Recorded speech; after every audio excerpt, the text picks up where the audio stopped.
வணக்கம். நாம இப்ப பேசிட்டு இருக்கிற இந்த நொடியில கூட அரேபிய கடல்ல ஒரு பெரிய பரபரப்பு போயிட்டு இருக்கு. ஒரு அமெரிக்க போர்க்கப்பல் பக்கத்துல வந்த ஈரானோட ட்ரோனை சுட்டு வீழ்த்தி இருக்கு.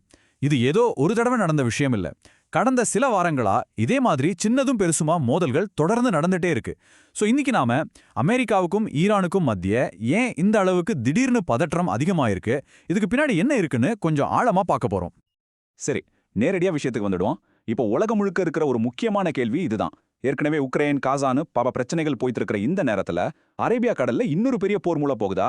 அமெரிக்காவோட இந்த நடவடிக்கைகள் வேணும்னே ஈரான ஒரு போருக்குள்ள இழுக்கிற மாதிரியே தெரியுது. உண்மையிலேயே இதுதான் நடக்க போகுதா? நிலைமையோட தீவிரம் புரியணும்னா இந்த ஒரு விஷயமே போதும். யோசிச்சு பாருங்க, அமெரிக்கா தன்னோட மிக சக்தி வாய்ந்த கடற்படைய உலகின் அந்த மூலையிலிருந்து இங்க கொண்டு வந்து ஈரானோட கடல் எல்லையை முழுசா சுத்தி வளைச்சு நிறுத்தியிருக்கு. இது பார்க்கறதுக்கு ஒரு சாதாரண பாதுகாப்பு நடவடிக்கை மாதிரி துளி கூட தெரியல. வாங்க முதல்ல இப்போ களத்துல நிஜமாவே என்னதான் நடந்துட்டு இருக்குன்னு பாப்போம். இந்த ராணுவ குவிப்பு சொல்றாங்களே, அது எந்த அளவுக்கு பெருசு, இதோட உண்மையான நோக்கம் என்னவா இருக்கும்னு கொஞ்சம் விரிவா அலசி பார்க்கலாம். இங்க நீங்க பாக்குறது வெறும் லிஸ்ட் தான். ஆனா உண்மையில ஒரு குட்டி நகரமே கடல்ல மிதந்து வர்ற மாதிரி பெரிய பெரிய விமான தாங்கு கப்பல்கள், அதுல நூத்துக்கணக்கான போர் விமானங்கள், அப்புறம் கடலுக்கு அடியில கண்ணுக்கே தெரியாம போற நீர்மூழ்கி கப்பல்கள்னு ஒரு பயங்கரமான படைபலத்தை ஈரானை நோக்கி திருப்பி வச்சிருக்கு அமெரிக்கா. ஈரானோட கடற்படை பலத்தை வச்சு ஒப்பிட்டு பார்த்தா இது ரொம்பவே சமநிலையற்ற ஒரு பெரிய அச்சுறுத்தல். சரி, திடீர்னு ஏன் இவ்ளோ பெரிய டென்ஷன்? உண்மையில சொல்லப்போனா இது திடீர்னு வந்த பிரச்சனை கிடையாதுங்க. இது கிட்டத்தட்ட ஒரு 50 வருஷமா புகஞ்சுக்கிட்டே இருக்கிற ஒரு நெருப்பு. அந்த நெருப்போட மையப்புள்ளி ஒரே ஒரு விஷயம்தான். அது ஈரானோட அணுசக்தி திட்டம். இந்த அணுசக்தி தடுப்புன்ற ஐடியா ரொம்பவே சுவாரஸ்யமானது. சிம்பிளா சொல்லணும்னா, உங்ககிட்ட ஒரு அணு ஆயுதம் இருந்துச்சுன்னா, நீங்க எவ்வளோ சின்ன நாடா இருந்தாலும் சரி, அமெரிக்கா மாதிரி பெரிய நாடுகள் கூட உங்களை தாக்க ரொம்ப யோசிப்பாங்க. வடகொரியாவை பார்த்து அமெரிக்கா ஏன் அமைதியா இருக்கு? இதுதான் காரணம். நம்ம ஊர்ல சொல்ற மாதிரி எதுக்கும் கையில ஒரு கத்தி இருக்கட்டும்னு நினைக்கிற மாதிரி ஈரான் தனக்கான அந்த தற்காப்பு கத்தியை உருவாக்க நினைக்கிறது தான் இங்க பிரச்சனையே. இந்த விவாதத்துல ரெண்டு பக்கமும் பாருங்க. ஒரு பக்கம் அமெரிக்காவும் இஸ்ரேலும் என்ன சொல்றாங்கன்னா, ஐயோ ஈரான் கையில் அணு ஆயுதம் போச்சுன்னா மொத்த மத்திய கிழக்கு பகுதியோட அமைதியும் போயிடுன்னு சொல்றாங்க.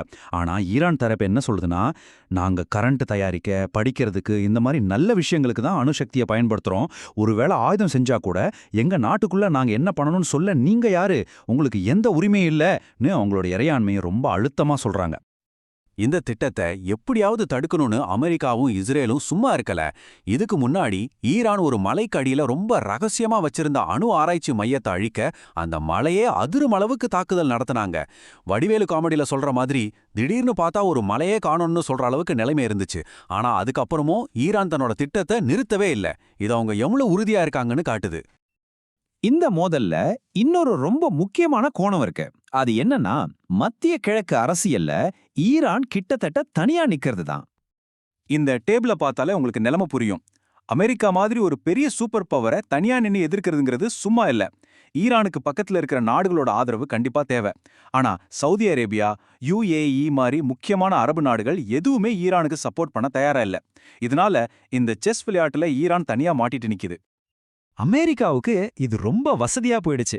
அன்னைக்கு ஆங்கிலேயர்கள் நம்ம நாட்டுக்குள்ள இருந்த மன்னர்களுக்குள்ள இருந்த சண்டைய தங்களுக்கு சாதகமா பயன்படுத்திக்கிட்ட மாதிரி, இப்போ அமெரிக்கா அரபு நாடுகளுக்குள்ள இருக்கிற கருத்து வேறுபாடுகளை பயன்படுத்தி ஈரானை இன்னும் தனிமைப்படுத்தி அழுத்தத்தை பயங்கரமா அதிகரிக்குது.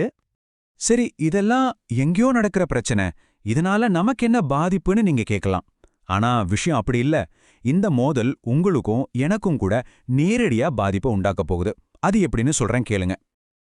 இத ஒரு சிம்பிள் உதாரணத்தோட புரிஞ்சுக்கலாம். நீங்க ஆன்லைன்ல ஒரு பொருள் ஆர்டர் பண்றீங்கன்னு வச்சுக்கோங்க. அந்த கொரியர் வர்ற வழியில ஒரு பெரிய டிராஃபிக் ஜாம் ஆகிடுச்சுன்னா என்ன ஆகும்?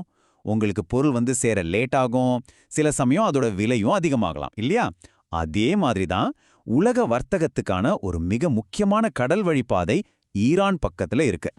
ஒருவேளை அந்த கடல் பாதையில போர் மூண்டுச்சுன்னா கப்பல் போக்குவரத்து மொத்தமா நின்னுடும். இதனால என்ன ஆகும்னா, நாம டெய்லி யூஸ் பண்ற பெட்ரோல், டீசல் விலையெல்லாம் எங்கேயோ போயிடும். நாம ஆசையா வாங்குற செல்போன்ல இருந்து நாம போடுற ட்ரெஸ் வரைக்கும் வெளிநாடுகள்ல இருந்து வர எல்லா பொருட்களோட விலையும் தாறுமாறா ஏறும்.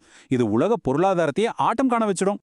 ஒரு பக்கம் அமைதி பேச்சுவார்த்தை நடக்குதுன்னு சொன்னாலும் பல சர்வதேச அரசியல் வல்லுநர்கள் என்ன கணிக்கிறாங்கன்னா இந்த பேச்சுவார்த்தைகள் வெற்றி பெறுவதற்கான வாய்ப்பு வெறும் 10% தானா. அதாவது இது தோல்வியடைய 90% வாய்ப்பு இருக்கு. நிலைமை எவ்ளோ மோசமா இருக்குன்னே இதுவே சொல்லுது.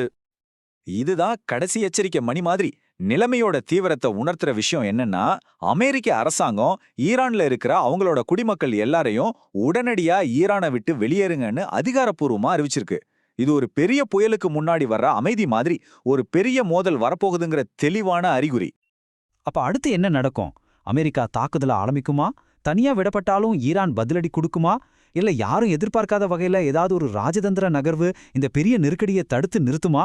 எதிர்காலம் என்னவாகும்னு யாருக்குமே தெரியல. இத பத்தி நீங்க என்ன நினைக்கிறீங்க? இது நாம எல்லாரும் சேர்ந்து யோசிக்க வேண்டிய ஒரு முக்கியமான கேள்வி.